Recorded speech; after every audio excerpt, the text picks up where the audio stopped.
joining us on the Mercedes-Benz Vans phone line. It's one of the more respected guys, I think, in the NFL circles. He's a former NFL executive, the host of the Business of Sports podcast, and a contributor as an MMQB columnist. He is Andrew Brandt. You can follow him on Twitter at Andrew Brandt. And Andrew, you've been in NFL circles for a very, very long time. And I'm going to start with this. I believe you did cross with Jeff Saturday when he spent that 1 year, I believe, in Green Bay. Help me if I'm wrong, but we were just talking about Jeff Saturday, the new head coach of the Indianapolis Colts. So obviously it's a situation where some people didn't like the hire as an interim coach with a guy with no prior experience in coaching in the National Football League or even college, but yet they go out, the Indianapolis Colts win a football game, and he wins his first game as a head coach. What did you think about how that hire went down for the Indianapolis Colts, Andrew? Yeah, good to be with you, Kirk. You know, I know Jeff well, but not from Green Bay. That time he came to Green Bay for the 1 year, I believe, was after I had left. And I admired him as a player, obviously, but I got to know him at ESPN. I was there for many years. We crossed paths there. And one of the things I covered at ESPN was the collective bargaining agreement, especially way back in 2011 when we had a lockout. And we had no football, no training camps. No mini camps, no training camp. As people remember, it just sort of all came together at the end. They didn't lose any games beyond the Hall of Fame game. But Jeff led the union, and that's a job. You know, that's 2,000 players trying to build consensus, trying to go into bargaining with people like Robert Kraft and Jerry Jones, and trying to make gains. That's a tough job, and he was able to do that. I was not as harsh about the hiring as most people. I said, to me, head coaching is about two things, leadership and communication. Yeah, absolutely. And you can get people to do the X's and O's. You can get people to line up. You can get people to do the sort of grunt football terminology stuff. And, of course, he did that in managing an offensive line from the center position. But he has both. He has great leadership skills that we saw at the union, and he has great communication skills that I saw up front at ESPN. And the one thing I saw from him that I didn't necessarily see from other former players I was working with at ESPN is a real intellectual curiosity. Like, I'm doing the cap and contract and free agency and all that kind of business talk, and he would, like, pull up a chair and say, tell me about that. You know, I want to learn about that. So I thought there's a chance this guy could be pretty successful. And, the one thing I can't excuse, Kirk, is the Rooney Rule stuff. But the NFL has no Rooney Rule for interim hires. So that's really on the league more so than the Colts. And as far as passing up people that have worked, yes, I get it. But it happens in all walks of life. Yeah. You know, people are brought in over people that have done the grunt work for years. It's not fair, but it happens. Absolutely. Andrew Brandt joining us here on the Rich Eisen Show. And I'd say 4-6 looks a lot better than 3-7. And that's the Green Bay Packers record after their win over the Dallas Cowboys yesterday, Andrew. And is this the start of something with Aaron Rodgers now and finally wide receivers making plays, especially Christian Watson, the rookie? Is this the start of something for the Green Bay Packers, you think? Yeah, I mean, listen, my Packer fandom's still there from my 10 years there. It's hard to leave it. I'm unabashedly biased. I know Aaron, of course. He was there with me, Mason Crosby. Right. But, I think there's a road ahead, and you got to pass a lot of teams. So to me, the whole issue is you get in, and then once you get in, anything can happen. The Packers have proved that. They went to the Super Bowl and won it as a 6th seed. So, they got they looks like their competition is going to be like San Francisco because you have a bunch of teams that are going to make the playoffs. Of course, Philly, Minnesota, Dallas, New York Giants, Tampa, and then Seattle, San Francisco. So you're going to have to get ahead of one of those teams. And But they sure look good. You mentioned Watson, a lot of flack for the Packers trading Davante Adams, the Packers picking this guy, and he obviously showed why they made that investment. And this is the Packer way, Kirk. I tell people all the time, especially if people are asking me at the trade deadline, right, why didn't it go for Brandon Cooks or Chase Claypool or whoever? And I'm like, you don't understand. If they got one of those guys, that would push down the development of Christian Watson and Romeo Doubs. They're not going to do that. It's just the Packer way.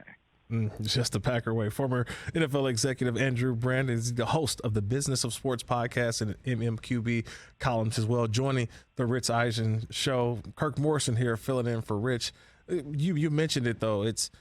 I was just talking about the trade where Davante Adams obviously goes to the Raiders. He's got good production, catching touchdowns, all that, but they haven't got the wins to sort of back up bringing in Davante Adams. Where I look at the other side, the Green Bay Packers, they're starting to possibly hit their stride. But, Andrew, it is a process that's going through with these young wide receivers. Other guys who they already had been banged up and injured off and on, Randall Cobb and Sammy Watkins.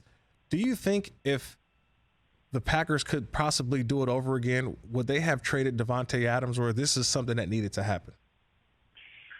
Yeah, I think there's a real backstory that we don't know. Even someone like me that's involved with the Packers so long, I don't know. I think all of our focus for the past 2 years was what's the relationship between Aaron Rodgers and the front office, when what we were missing was what's the relationship between Davante Adams and the front office.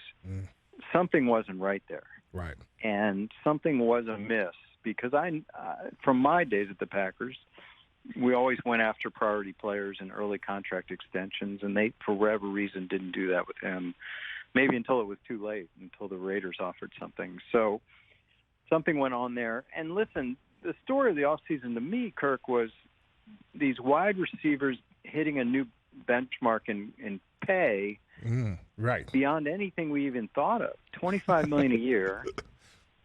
And now Tyreek's in Miami, and A.J. Brown's in Philly, and Davante's in Las Vegas.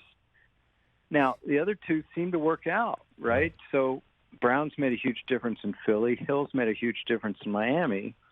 Adams is playing well, but the team stinks. And that's an interesting one to watch for me because the comments from Davante and Derek Carr yesterday really show a discord going on inside that team. And I thought when they got rid of Gruden and Mike Mayock and players, that was the whole idea. You get rid of that sort of malaise that was within the organization, and now it appears like it's there as much as any. And that's the interesting part, Andrew, is because you expect results. And there are two teams. I want to focus now on that division, the Denver Broncos and the Las Vegas Raiders. You brought in off-season moves. You've done things in terms of bringing in new head coaches that you expect immediate results. Right now, you're not getting it from Josh McDaniels. And then also in Denver with Nathaniel Hackett as well as the head coach. Could this be a situation that when you look at it at the end of the year and you evaluate, depending on how many wins that both these teams have, could this be a one-and-done scenario with so much that you've invested for Denver in their quarterback, Russell Wilson, but for the Raiders with the receivers and Derek Carr? Yeah, I don't know about the coaching. Listen, Mark Davis is not one of the more cash-rich owners, maybe the most cash-poor, actually. So the idea of him paying three coaches, could be paying Gruden, Bisaccia. I don't know if he's paying Bisaccia, Gruden, McDaniels, a new coach. Just doesn't seem feasible that owner would do that. But you never know. And, I think Denver with the new ownership is probably going to be patient. But you bring up the Wilson trade. This is people inside the business, and I'm not trying to be arrogant here, but when we see trades of all these picks for Russell Wilson or all these picks for anyone, right, and the fans and a lot of media are like, oh, my God, it's a win for the team that got the big name. The people inside the business are like, wow, that's a win for the team that got all the picks. Because when you trade a big name, the chances are the big name got a big name when he was in his peak. And now he's down from his peak. And that's what I tell people. When you see these trades, sure, you're going to say, well, the team that didn't get any big-name players back got screwed. But these trades are long-term investments. And even Christian Watson with the Packers, let's judge him against Davante Adams in 5 years. Not now. There's no way he's going to beat Davante Adams now. But these are the kind of ways you have to look at these trades long-term. Andrew, what was your other big takeaway from Week 10 of the National Football League? Obviously, there's some games. Minnesota and Buffalo has been on the top as maybe one of the games of the year. But is there any big takeaways that you see from Week 10 that you just keep saying, wow, I can't believe this? Well, obviously, you mentioned Buffalo, Minnesota, game of the year, but just so funky with the way things went. Right. And who knows, Josh Allen, God, it's hard to know what he is right now, and if it's injury or just even the game they won against the Packers hit some throws that were like weird, and then last week and this week it's just weird. I think the story no one's really talking about, which our Super Bowl champions are dead. Yes, that should be the headline of all, but it's like way down the list. I understand Stafford's hurt, but. Right. Wow. I don't see a path for them to make the playoffs. But you're a former executive, and everyone saw last year, and it was on all the T-shirts, right? F them picks. The Rams are all in. They went and got Odell Beckham and Von Miller. The Rams are all in. They won the Super Bowl. They accomplished their feat, but it's at what reward, or at what risk do you have? Which is this year they're a much depleted roster. They don't have the same depth that they had before. Obviously, they have their frontline guys, but they don't have that now added depth that also left a lot in free agency. So when you look at the F them picks mentality, you still won, but you look at what now the future looks like. You sat in those rooms. Is this one of the reasons why teams stay away from trying to give up a lot of that draft capital? Yeah, and again, just like I talked about before, not popular with fans. Right. Fans want the let's do it now, and I'm from the Packers, of course. We're the more draft and develop team. But, yeah, I get it, but it's just such a thin line. Like, what if last year, I think it was the guy on the Niners, Tart, of safety. Yes. What if he held on to the interception? Then we're not talking about the Rams as Super Bowl champions. And even if you look at it from that point of view, was it worth it to F those picks and go for it the way they did? And then they come back this year, they re-up Stafford, they re-up Donald, they re-up Kupp, big money deals, push out more and more cap, have less and less picks. I never agreed with it, and I know I was shouted down because they won a Super Bowl, but it's a tough way to have sustained success, and now we're seeing it because you just said it. They're not a deep team, and everyone gets injured. Everyone has injuries. So when you're not deep, you're going to suffer. Sure, Jalen Ramsey's great. Aaron Donald's great. Cooper Kupp, great. But very shallow team. And how do you get depth on a team? You have draft picks. That's how you get depth. And they're just not doing it. Yeah, they've got a ton of Batmans and not a lot of Robins to help out. Yeah. So that's the way I look at it. Wait, one more for you, Andrew, before I let you go. I keep using this phrase, and I love hearing it, is that yesterday's price is not today's price. And for some reason, I keep hearing that every time Jalen Hurts takes the field and also Lamar Jackson takes the field. We'll see Jalen Hurts tonight as the Eagles take on the Commanders, but he's eligible for a contract right now. Yeah. And with each game that the Eagles continue to win, and depending on obviously how they finish, maybe at the top of the NFL with their record, maybe even a Super Bowl, what does the contract start to look like for Jalen Hurts, who was a second-round pick, not a first-round pick, didn't get the fifth-year options and all that stuff, but he's eligible for a big payday? Yeah, I mean, the elephant in the room in all these negotiations is Deshaun Watson, and I get it. The owners have shouted that down, saying it's an outlier, it's an aberration. No one should get a 5-year guarantee just because he did. It was a strange situation. But and Kyler Murray and Russell Wilson kind of agreed with that and acquiesced to that. They got a lot of money. I'm not saying they didn't. They got a ton of money. But Lamar Jackson has resisted. He's like, I want the Watson structure. And the Ravens have said no.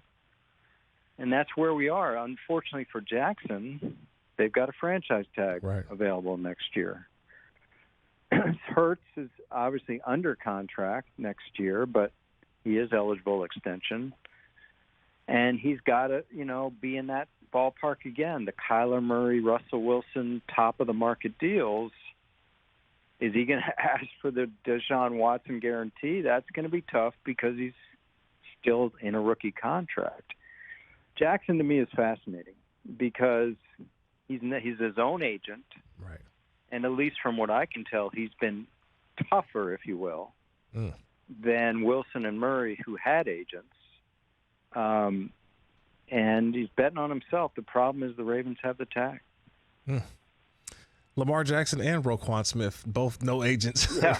Ravens going to have a fun offseason, by the way, Andrew, trying to get deals done for these guys. But Andrew, man, I appreciate the time. Always enjoy your conversation and your thoughts on the NFL, especially when it comes to these contracts as well. Thanks, Andrew. You got it, Kirk. That's Andrew Brandt. He's the host of the Business of Sports podcast, at Andrew Brandt on Twitter. Oh, man, he's one of the great guests. He joined us on the Mercedes-Benz Vans phone line. Catch the Rich Eisen Show every single day on the Roku channel, 12 to 3 Eastern, for free.